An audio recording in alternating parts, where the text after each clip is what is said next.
আজ আমি আপনাকে অল্প বয়সে ধনী হওয়ার 4টি জাদুকরি কৌশল শেখাবো।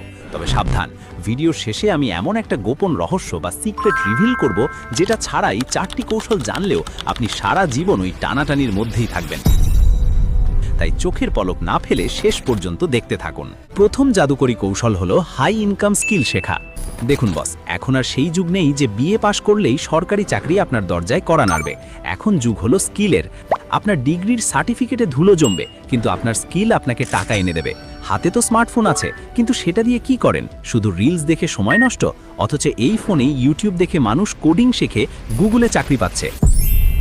টাকা নেই বলে কান্না করবেন না, ইন্টারনেটে সব ফ্রিতে শেখা যায়, শুধু শেখার মানসিকতাটা লাগে। আপনি হয়তো ভাবছেন, ভাই আমি তো কিছুই পারি না। ভুল ভাবছেন। Video editing, graphic design, digital marketing, coding বা সেলস এর যে কোনো একটা কাজ যদি আপনি খুব ভালো করে শিখতে পারেন, তবে আপনাকে আর পেছনে ফিরে তাকাতে হবে না। দ্বিতীয় কৌশলটি হলো লায়াবিলিটি বনাম অ্যাসেটের পার্থক্য বোঝা।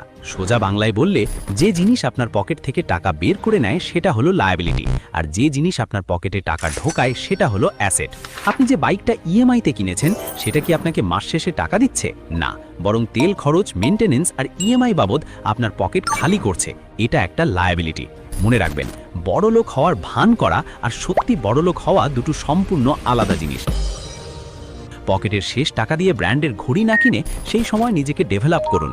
আপনার সময় দামি হলে 10 টাকার ঘড়ি পড়লেও মানুষ আপনাকে সম্মান করবে, কিন্তু আপনি স্কিল দিয়ে আয় করা টাকায় যদি একটা ভালো ল্যাপটপ কিনতেন অথবা টাকাটা শেয়ার মার্কেটে বা কোনো ছোট ব্যবসায় খাটাতেন, তবে সেটা হতো অ্যাসেট, কারণ সেটা আপনাকে আরও টাকা এনে দিত।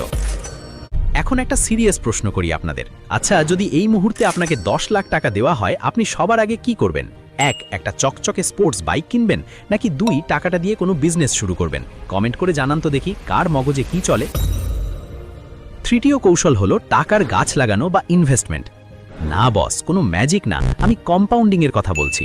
ধরুন আপনি প্রতিদিন বিড়ি বা কফির টাকাটা না খেয়ে জমিয়ে সেটা সঠিক জায়গায় ইনভেস্ট করলেন। 10-15 বছর পর এই সামান্য টাকাই বিশাল অঙ্কে পরিণত হবে।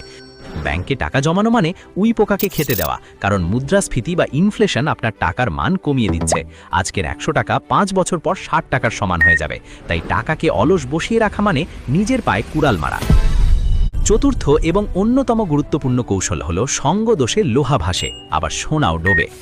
আপনি কাদের সাথে মেশেন? আপনার বন্ধুদের আড্ডার বিষয় কি? তারা কি সারাদিন বসে কার গার্লফ্রেন্ড কার সাথে পালালো এসব নিয়ে আলোচনা করে? যদি উত্তর হ্যাঁ হয়, তবে বস আপনি খুব বড় বিপদে আছেন। এরা হলো এনার্জি ভ্যাম্পায়ার, যারা আপনার স্বপ্ন চুষে খেয়ে ফেলবে।